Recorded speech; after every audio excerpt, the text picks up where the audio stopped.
Welcome to a special episode of Interview Under Fire.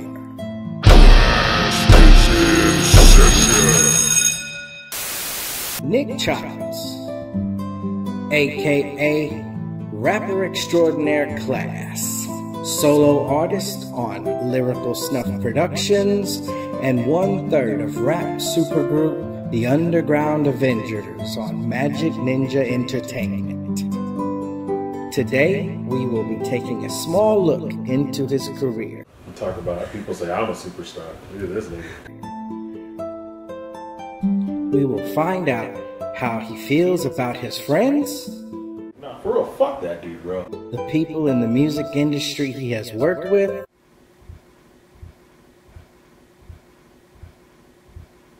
Your guess is as good as mine, man. God, like literally, and his enemies.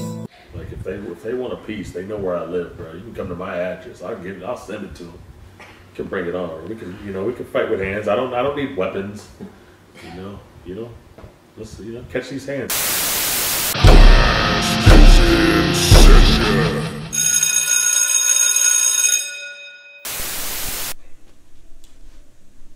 June 2002. When I say that to you, what does it mean to you? It's probably the date that I most, I guess, correlate with starting rap. That was around the time I was still in school at the time at North Texas, and had linked up with McNasty through Riders Records and Riders.com, which was a website I was working for at the time, Juggalo website, way back in the day. It doesn't even exist anymore. And so he actually came down to where I was at school in the dorms, and we hooked up all of his equipment. And that's literally in my dorm room at that time. That's when we recorded Full Scale Riot. So that date would basically be the beginning of my rap career, I guess you would say. I mean, I had done like some shit before that, just like I didn't have a fucking clue before that. Like I literally didn't have a clue how to do any of it. Like I recorded a terrible fucking song in like 99, like 2001. I don't remember what the date was, but it was basically into my like Dell computer mic. Like I just stood in front of my computer, fucking rapped into that mic, and recorded some shit to a beat that was playing off the computer. Like literally, I didn't have a fucking clue. And so when I linked up with McNasty, he kind of schooled me on, what you need to do it and how you do it and how it's really done. So 02 would be about the time I fucking decided I wanted to try to be a rapper. All right. 3 letters, 2 mics, 1 voice to make a change. What does that mean to you? That's a good question.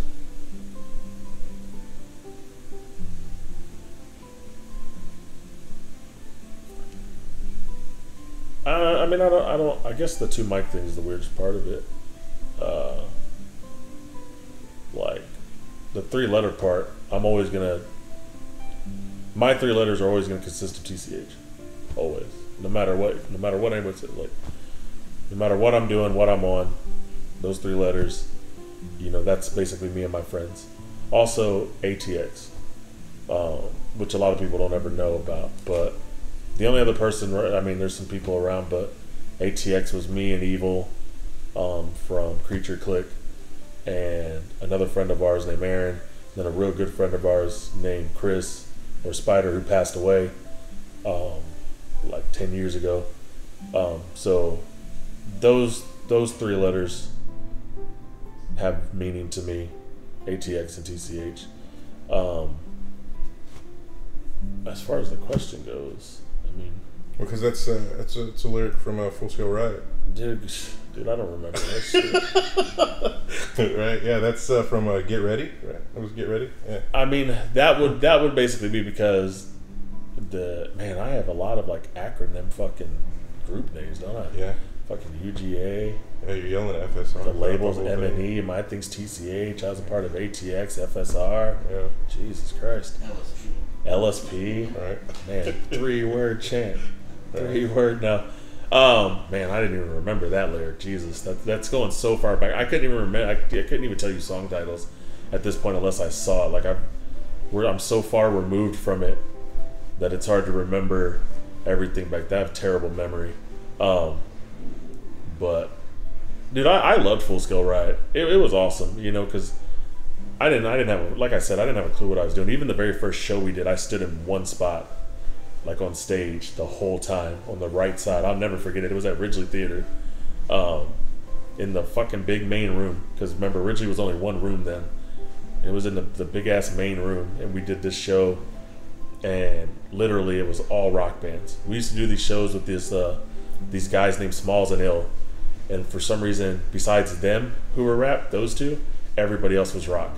And then there was me and McNasty, who were rap, and we would usually open the show, and there'd be a bunch of dudes that want to see rock, and here we are. And like the very first show I did, I literally stood on the right side of the stage, basically fearing for my life because I wasn't prepared for it. Like I didn't have any sort of, you know, initiation into like public speaking or being in front of people, especially not performing.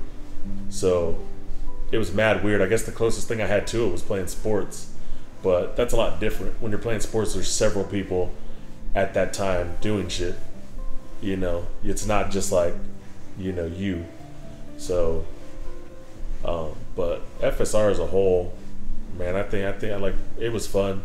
We never made a second album. We did some songs. The first album people still love. I mean, quality wise, it is absolute trash. It sounds like complete shit. But it was also fucking 2002. You know, 2001, 2002, and so shit wasn't as good as today. But I feel like it that group basically set the charge. Like I didn't turn back at that point. There was nothing in me that wanted to turn back. Like no matter what was going on in my life, rap was gonna be there one way or another. Like no matter what. Right. Like I've gone through, you know, deaths, divorce, you know, meeting a new wife. College, fucking work. You know, I've worked the entire time, but nothing has ever stopped me from rapping. Like that has always been. It's always been there, and it's always been more prominent than a hobby. It's always been something that I've had complete and utter, like, love and respect for. Yeah, I was watching that video. The first thing I noticed was like he's not moving, dude. Yeah. Compared to how you are on stage now, then I was like, holy shit. I was in like a snow vest or some weird. I remember we were wearing weird, something like that. McNasty was in like a hula skirt. Yes, dude, made no sense. We're singing some serious ass song. Like, go figure, man. So, how did Full Scale Riot come to an end? It never really came to an end. Just it was just like literally. It was more so for me. It was a way in. For McNasty, he was already like he had already been doing stuff. People already knew who he was. He already had like a fan base. He had already released an album and shit. Like, so it never really actually ended. We just kind of were doing other stuff. Like, you know, I ended up going on and doing more with ATX, like I was talking about, like friends of mine that were actually here in the city. And I mean, he had a bunch, you know, he was doing his own thing, and you know, so it never really ended. We would always click up, like even on my, like when I released my albums for a long time, he was always on one or two or, you know, 3 songs. Like, you know, he would always be on side. I would always bring him back in for something. So it never really ended. We just, it kind of went its way. Like it was what it was. Sure. So, right on. All right. You did some work with Real Juggalos, right? Any cool stories to tell? Man, it was only like, it was a brief stint. Like I think I was messing with them, like worked for them for like a year and a half, and this was, I had just got into rap. I wasn't even class at that point. Hell, even Full Scale Riot, I wasn't even class yet. But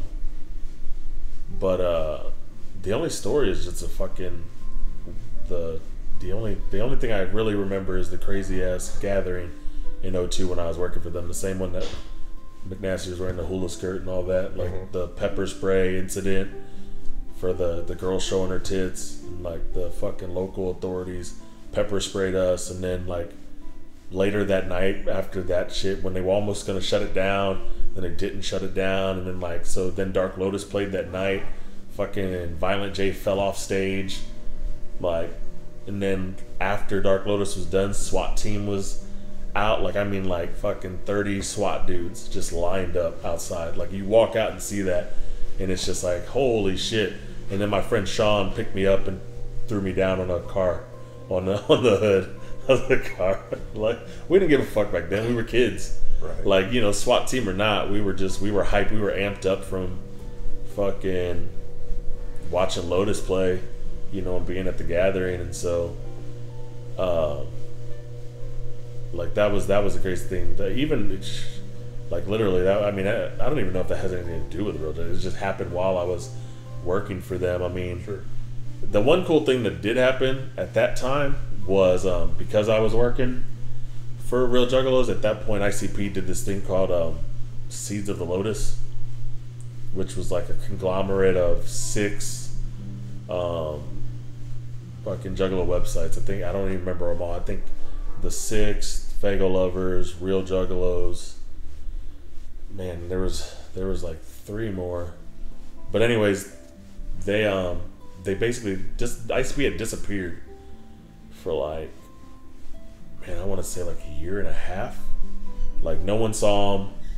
Like, Jekyll Brothers had come out, and they were just like fucking. They did a tour and then they were gone. Like, they just kind of made updates, but no one saw them. Like, no one was seeing them and all. And so it was a big deal.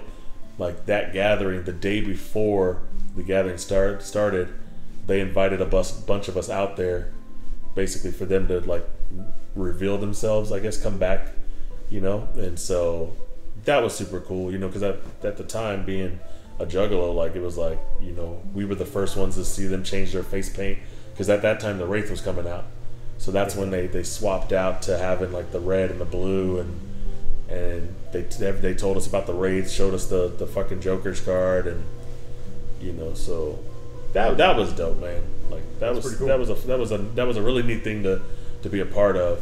Like, Scotty was there too, so it was like we got to be a part of this thing that like nobody else would ever get to be a part of, you know, for that moment in time. So that was super cool. Right on.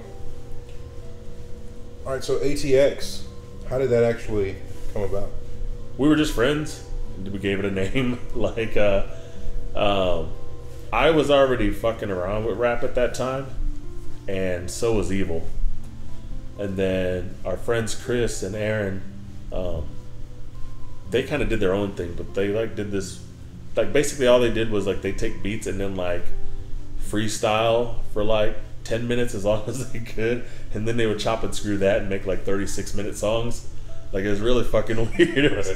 It was hilarious, dude, because we'd sit there and listen to them and shit, and so we would all just fucking like fuck around with rap, and then we gave it a name, started doing some shows together as ATX and trying to do projects. We were fucking broke kids though, man. Like I remember at one point, whoever wasn't rapping but was gonna press record on the computer would have to also sit in the chair and hold the mic so that the other person could stand behind him and fucking rap into it, because we didn't have any money for like super like dope equipment or nothing like that, so we just kind of made it do. And it was like a fucking normal like karaoke style mic with the cord. It wasn't even like a condenser mic, dude. Right. But I mean, we didn't give a fuck, dude.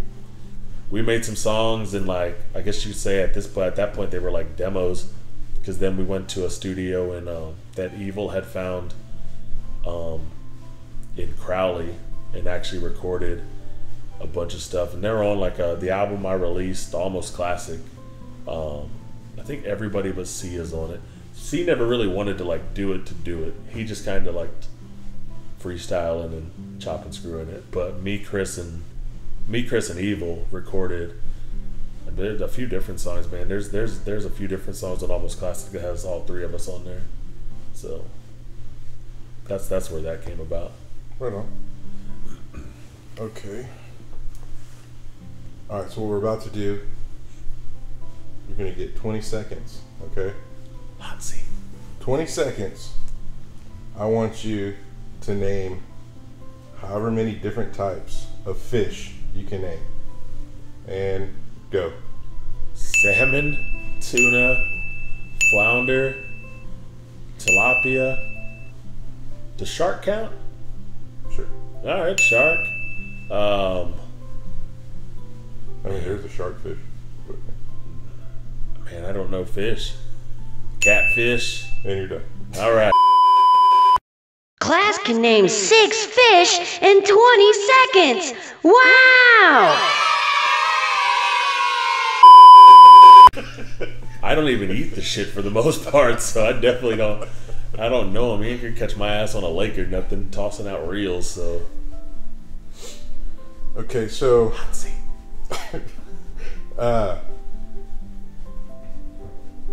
So when was it exactly that you were like full blown going on your solo career? This is Claas doing his thing. That was Anarchic.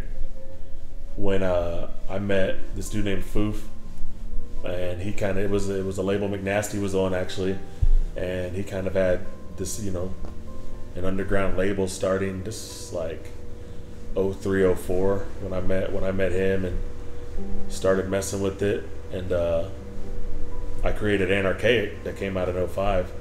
Like that's when pretty much I was solo, like I said, there wasn't ever a point where I didn't, back then that I didn't fuck with McNasty in some way. Like, I mean, he's on like everything, but that was the point where I was basically in it to do it for me, to try to see if I could make something out of it. And, I wrote and recorded all those songs on my own, in a studio, the same studio in Crowley, just me and the engineer. So that would be when I considered I took off and went solo, would be then. I have to say right now, this wouldn't be a Claas video without background noise. Oh, I know, right? There's always something going on, dude. The weird thing is, I'm pretty sure it's the dryer, but it sounds like it's back down this hallway. Who knows? It sounds like a dishwasher. Nah, it's not the dishwasher. I'm pretty sure it's a fucking dryer. Oh. But okay. All right. This is my life, fam.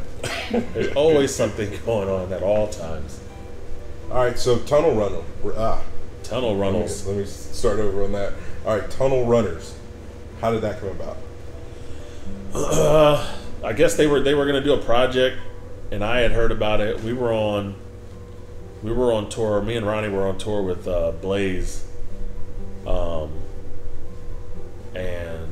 the guy that was the tour manager at the time, Pickle. He was telling me and Psycho Jesus about it. He was like, they're basically it was like open-ended. He was like, they're gonna get a bunch of underground artists that Psychopathic thinks is dope, and they're gonna have everybody submit songs. Like, you're just gonna submit your best song, then they're gonna narrow it down to a certain amount of people. So the first step was I submitted the song, and I don't remember what song I submitted at that time, but I remember I submitted the song, sent it to him.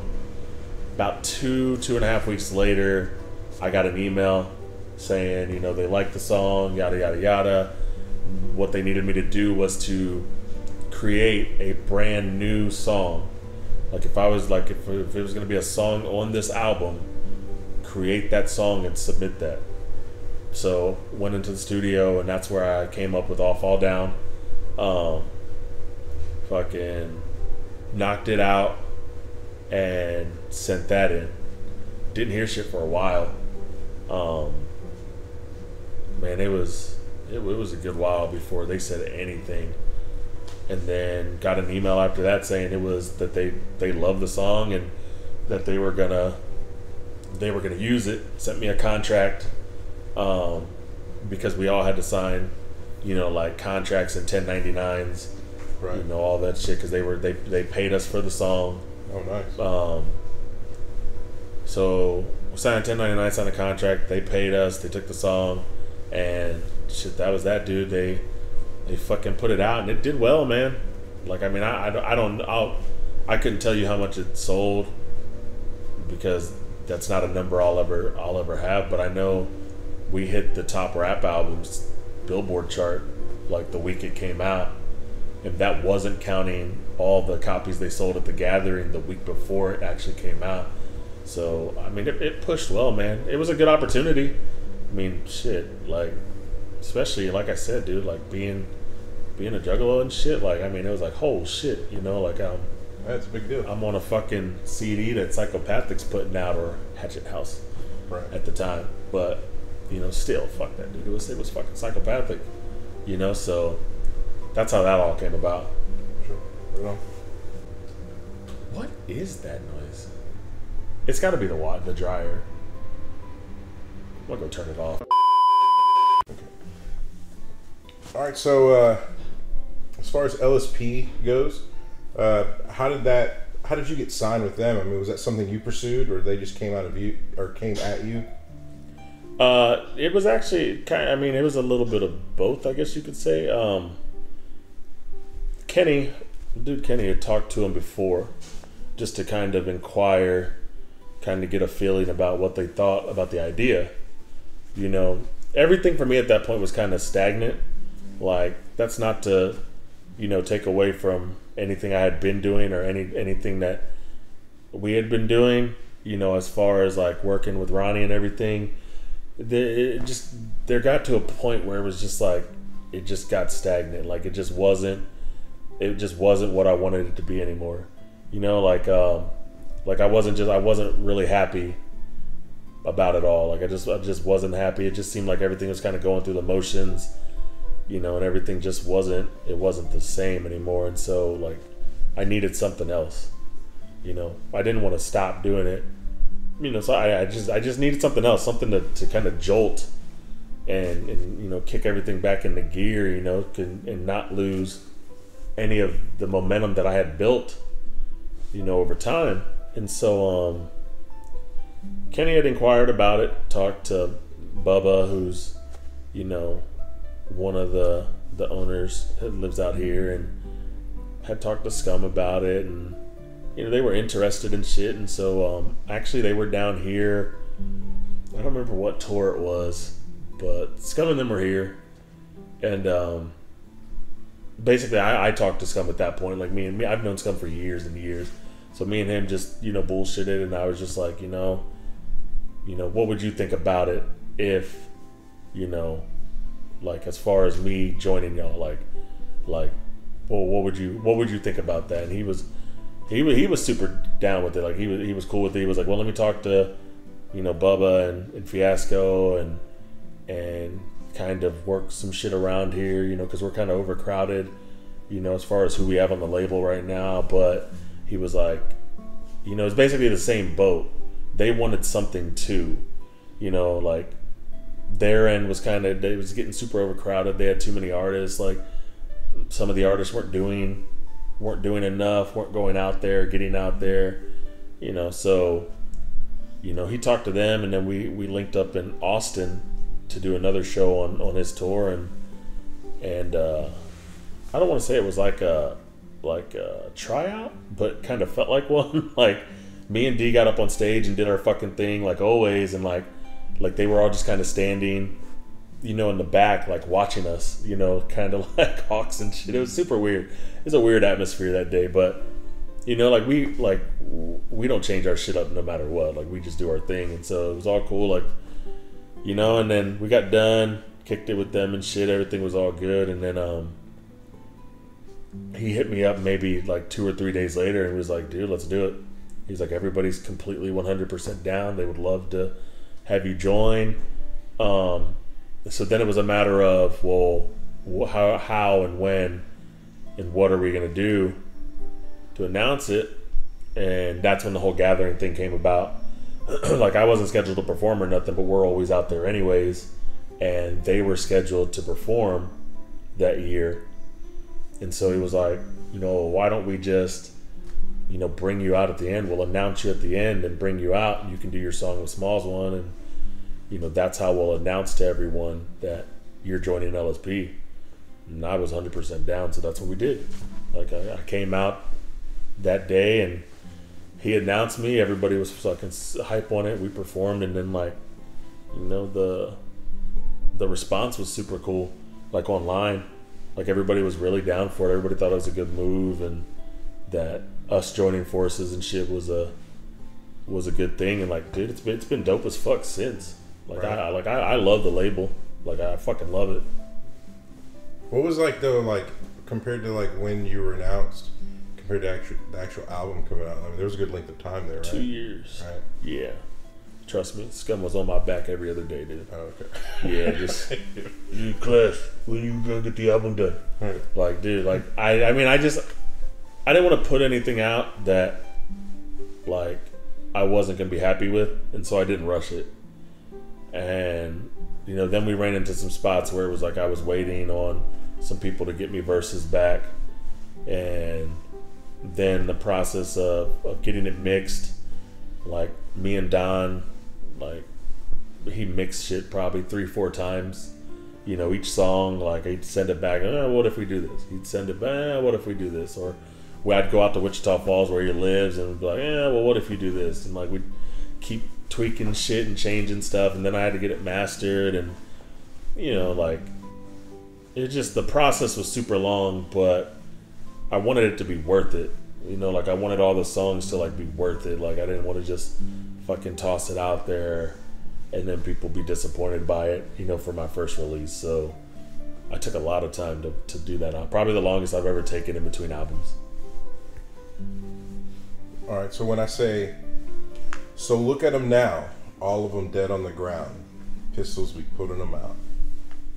What do you mean by that? It could happen, bro. Yeah, let's be real.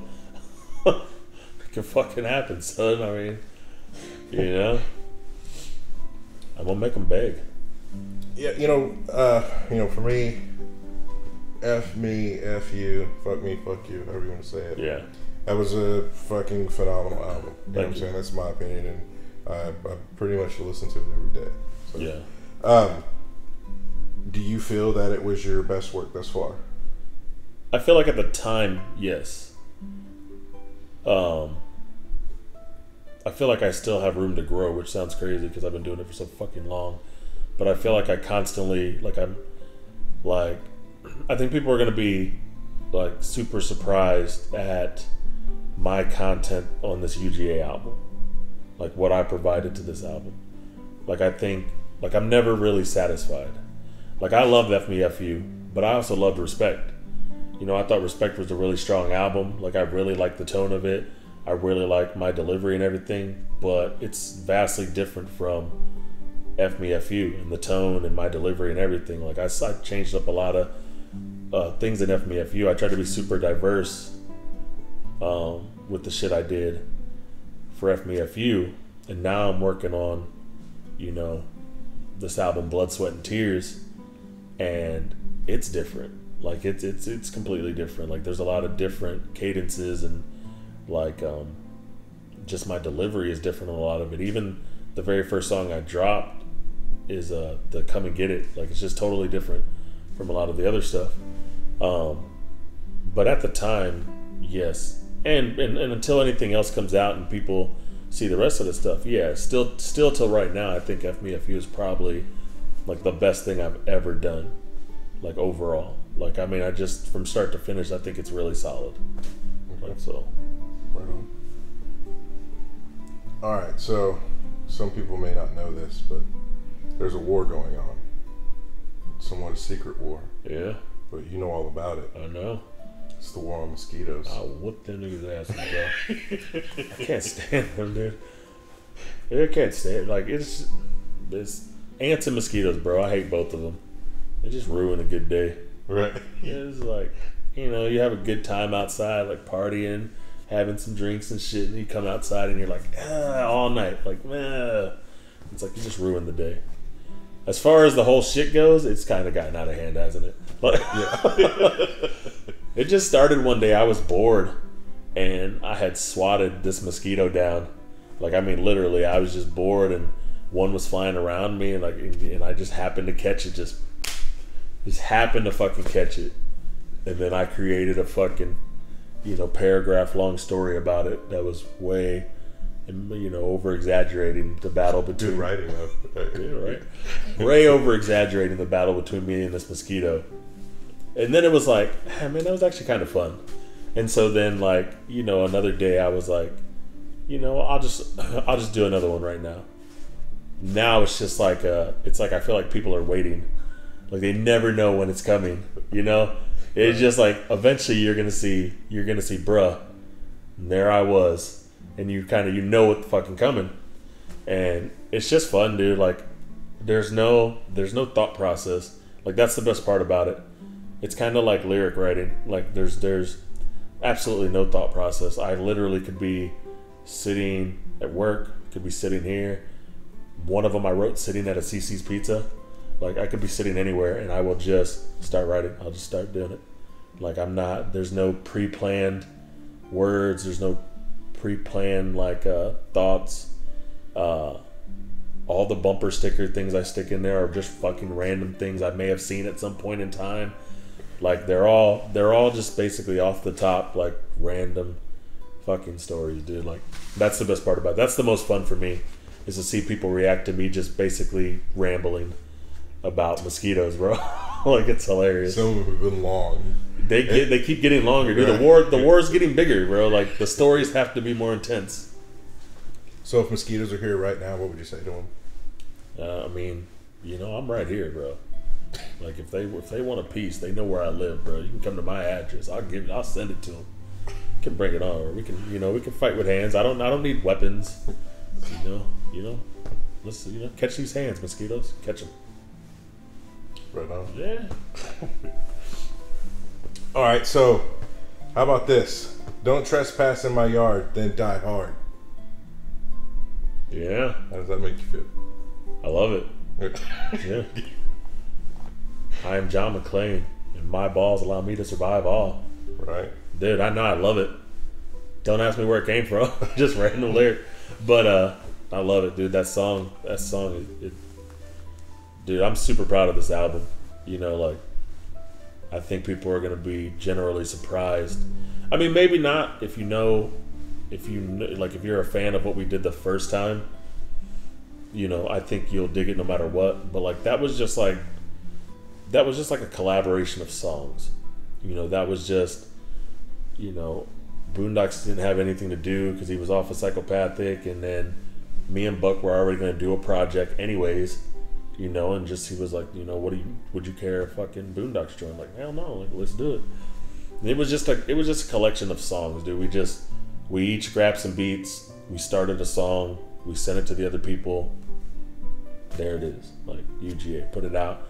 Became way more popular than we ever could have fucking imagined, dude. Like way more, like trust me, like way more popular than I could have ever imagined. But this one's got, it's cohesive. Like it's got a vibe, it's got a story to it, start to finish. Like it's intricate, it's got a cliffhanger at the end of it. Like the songs are fucking strong, dude. The tone is darker, but the bass is still super heavy, being all of us are from the South. Like this one's different. Like I think some of the people that were really super into the first one, I don't know, I mean, they might be kind of biased to it because it's a little bit different. But if you're a fan of us three, you're literally getting the best of us three together on one album, dude. Take away from Thanos that everyone's talking about, because trust me, like that track is absolutely fucking ridiculous. But everything else is just us. I know it has a bunch of features and shit listed, but they're all just hooks. Demi just did a hook. Mr. Gray from Gorilla Voltage, he's just a hook. Stevie Stone is just a hook. Young Wicked is just a hook. The only song that actually has verses from anybody besides us three is Thanos. The rest of the album is literally just us three. And dude, it came out, it's fucking strong. It is super strong. I'm mad proud of it. Whether it goes anywhere from here or not, whether it leads to more or we don't do another fucking thing, I'm super proud of this album. Right on. All right, so coming from fan perspective, on the outside looking in, back, what was it, a few months back, beginning of this year, We had the UGAs reuniting for one night only in Fort Worth, Texas, at the Rail Club, right? Yeah. And that's how it was brought to everybody. So it was like, wow, okay, go check this out. So like pretty much like right after that, you already basically had a song coming out, right? The Killer Instinct. Yeah. It wasn't much longer. So was that something already in the works? Was that night what set it off, or it was just after that they just decided, hey, you know what, let's do this. Let's do this on MNE. You know what I mean? That night was kind of the catapult. We had all been talking prior. Like we've never stopped talking, but we had all been talking about possibly a new project prior to the show. And the single was actually recorded prior to the show. Like it was like we knew the show was coming like 5 months in advance.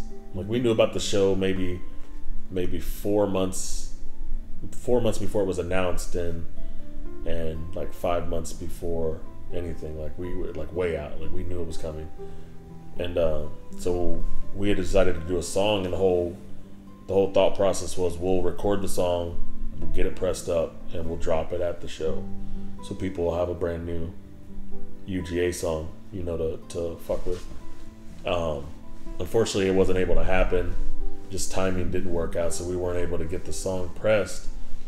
So it was what it was. We did the show. Fucking turnout and response was absolutely incredible. I mean, not just like turnout there locally. I mean, we've had people coming in from fucking other states just to see this one fucking show, and then like the live streams and shit. We're getting so many fucking hits like that. Like literally, I mean, when we were done, we were all kind of looking at each other like, yeah, like we've got to do this. The magic thing didn't come about till later. Like we had all kind of like agreed together, like let's do another project. We'll get it done. Because of that response, the turnout and the response. Like we have to do at least one more. The magic thing came a few weeks down the road, where we just kind of found out they were interested, and then it went from they were interested to they're down, and then it went from they're down to this is when we're dropping a single, this is when we're being announced, this is how we're going to announce it, this is, like, boom. Dude, it was like mind-blowing. Like that, I mean, that shit happened quick, and then so like but that show, the show is a catapult. If that show doesn't happen, I don't know if this album, this project, MNE, UGA ever happens again. Like literally. And it wasn't even technically a UGA show, it was a Boondock show. And then dude just was like, well, what if we bring Buck and Claas and we do UGA? So even also, if fucking Boondocks doesn't agree to it, right, then none of this should happen. So literally that show alone was the catalyst to everything that's going on right now. So. Wow. That's cool. Okay, so Underground Avengers, going with Magic Ninja Entertainment. Someone like you who's always been in the middle, you basically walked in though, I mean, you walked into basically like you're on one side of the Juggalo beef, right? Yeah. Even though you've always been in the middle, you're not on either side. You're just I've a Juggalo. continuously tried to be Switzerland. Right. Yeah. So I know it has to in some way, suck now that, because I know I'm not a Juggalo and I don't really get into that shit. I've seen it. Yeah. Now that the Underground Avengers with MNE, like now I see it, it's like a lot of hate, and I'm just like, what the hell? So how do you deal with that? I mean, it doesn't bother me, dude. Literally, it is what it is, dude. Like, it's not gonna affect me one way or the other. Like, it doesn't change me or who I am. It's shitty, but for the most part, it's been fine. As far as friends, because that's all I really give a shit about. Like, if Psychopathic for some reason no longer likes me, I don't care. Just to be blunt, I don't care, because why would I would never understand why you would hate on another man for opportunity. You know what I mean? Like that's the key to life, is getting somebody to open the fucking door for you. Like if you can get somebody to open the fucking door for you, you know, who knows where you can go from there. So why would you hate on somebody, you know, especially when you had the opportunity to open that same fucking door and you didn't? But these people did. They opened the door and, you know, welcomed us in. Why would you now hate, you know, me for that? So if I'm hated on that side, as far as they go, I don't fucking care. Like, that doesn't ruin my day-to-day life. Like, I'm a grown-ass man. You know, it's not going to bother me one bit. As far as it stood, though, there was a slight hesitation that me and Buck talked about pretty often that came with, you know, friends. You know, there's a lot of people that I know that are super pro that side. You know, that are super pro psychopathic. You know, they don't really fuck with Magic anymore. They don't fuck with Twisted anymore. You know, because of all the split and everything. Like, they just fuck with that. You know, but surprisingly, I haven't really had to deal with, you know, losing too many friends. Like, you know, for the most part, people that have really been my friends and fuck with me, you know, over the years, they still do. You know, I've had some tell me straight off, like, they might not fucking buy the album, but they might download it, you know, just because they don't want to support. You know, I've had others tell me that they might not ever check out the album, you know, just because they just don't want to fucking listen or check out anything that has Magic's thing on it, but they're still proud of, you know, what we're accomplishing. You know what I mean? Sure. So, and I get it. I mean, I guess to an extent, to a whole nother extent, I don't fucking get it, because, like, really, you don't have a fucking thing to do with any of it. So why would you, you know, base your reactions and your emotions on something that, like, legitly 110% has absolutely nothing to do with you? But at the same time, if that's how you want to be and that's how you want to live your life, then cool. Like, but, you know, as far as I go, you know, I'm gonna, you know, I'm going to ride with the people that are riding with me, you know, hands down. You know, if that means, you know, that people dislike it, you know, if people, you know, want to say it's picking sides, you know, whatever, dude. Like, I mean, these people, you know, are putting their faith and their money and, you know, and their name behind something I'm a part of. So of course I'm gonna ride with them, you know what I'm saying? Like, I'm gonna ride with them. You know, I still got love from, you know, the other side, because I've been a juggalo most of my fucking life. But, you know, I'm not gonna split hairs with it. Like, you know, it is what it is, dude. So, like, I've been pretty vocal about, you know, my excitement, you know, for the album coming out. Yeah. The first day I saw that it was available for pre-order, you know, I went and was looking at all the stuff on their website, and then it showed Pre-order now, Magic Ninja Store, MNEstore.com. So, like, I saw the track listing. It was like the first time I officially saw it. Like, no one else had really posted it yet at that point. So, and, you know, as excited I am for the album, I was more excited for Thanos. Yeah. Right? Because the original track listing obviously had a feature, what shows a feature from Light. Yeah. Right? And for me personally, who didn't grow up listening to much anything psychopathic, Light is one of the best things I've ever heard out of that label. Yeah. Just hip hop lyricist, you know, level, just, to me, he's cold. So I was really excited. So, but then, like, not long later, it said that he was no longer on. So what happened? No one knows. It's just what I mean. But it's official. You're not allowed to use it. Your guess is as good as mine, man. Like, literally, your guess is as good as mine. Like, as far as we knew, everything was good. Like, me and Buck went to Light to begin with. I saw Light at the Gathering and talked to him as well. You know, I've known Light's, like, manager, who also works for Psychopathic. I've known that dude for 10 years. Like, everything was cool. Like, we were all excited about it. Like, Light's always wanted to fucking do tracks with, like, Tech Nine and shit. Like, man, dude, here's the fucking opportunity. So have I. And here's the fucking chance, dude. Like, here it is. Like, we laid it out. Like, we even, you know, like, you know, we were like, you know, we get it all. But it's like, do what you have to, let us know. Then as far as I knew, everything was good. Like at last I heard, he was in the studio, everything was good. Maybe we'll bridge this gap. Then it was done. Then it was just done. I don't think none of us actually know why. None of them are saying anything. None of us at this point have the time to care about it. Sure. The album, we were trying to give an opportunity to a homie. It didn't have anything to do with labels. Like literally didn't have anything to do with labels. As far as it went on our side, Magic was completely and 100% behind it. They were down for it. Thought it was a great idea. But, shit happens. So we keep it moving. The song was gonna be dope whether he was on it or not. He's my dude and I love him to death. He's a great person, fucking talented as hell. But it was like if the song is happening regardless.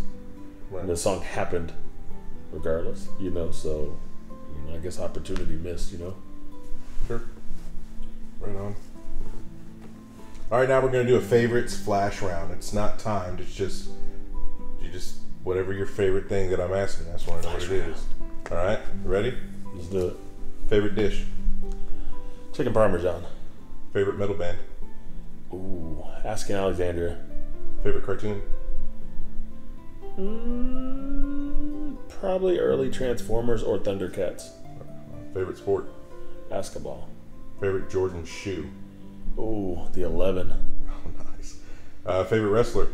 Sting, as you guys can't see, but they can clearly see that Sting is possibly my favorite wrestler. Favorite actor? I don't have one, but if I had to choose one to ride with, it'd be Will Smith. All right. Favorite movie? Favorite movie is A Clockwork Orange. Favorite shoe customizer?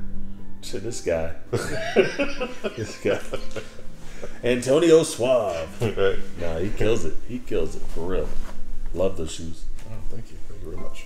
Okay, so it's time to get serious. Serious note here. Serious. All right, so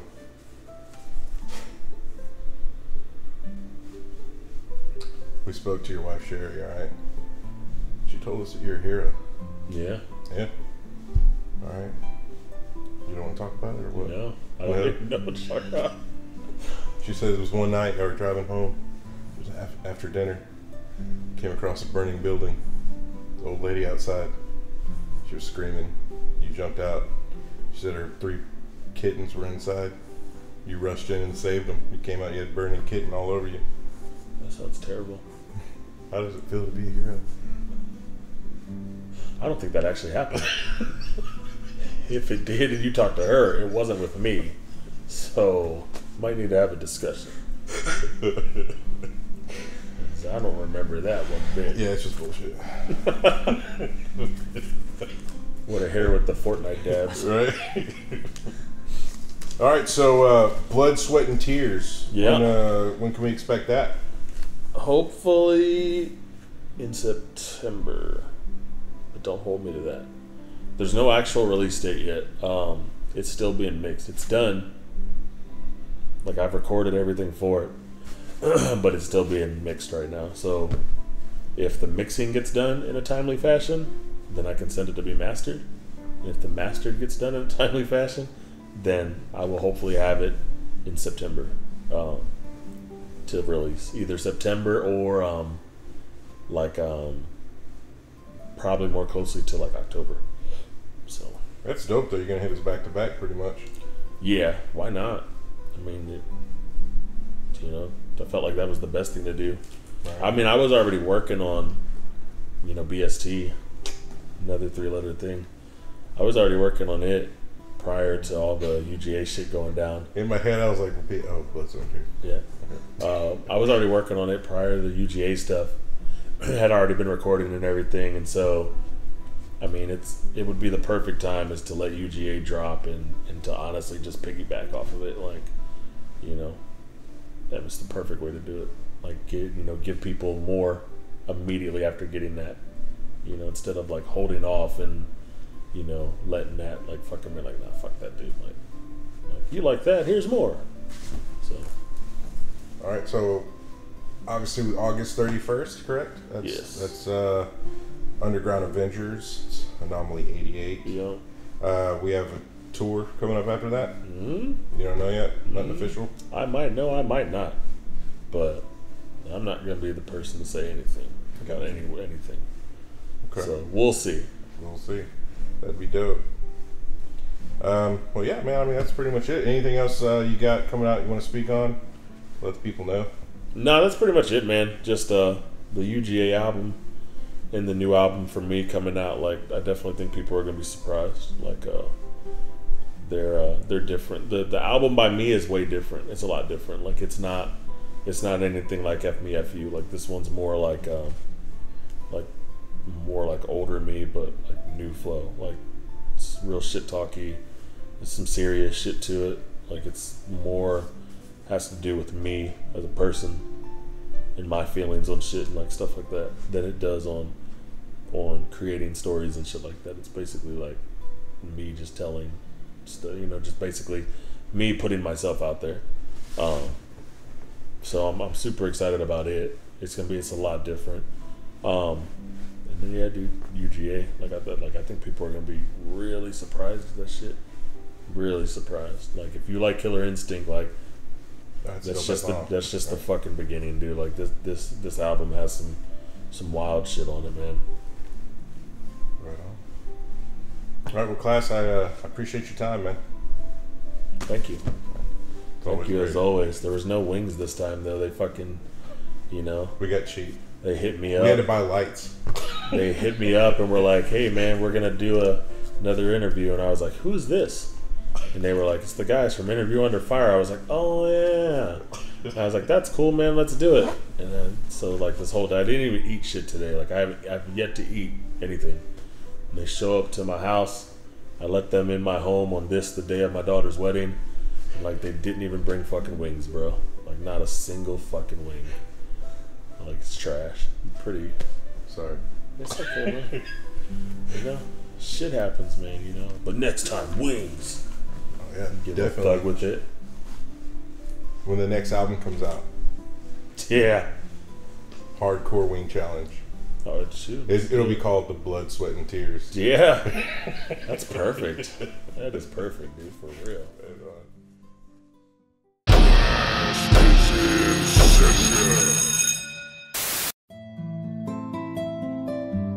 And that, ladies and gentlemen, was a presentation by Interview Under Fire. We thank you for watching, and keep that bitch burning.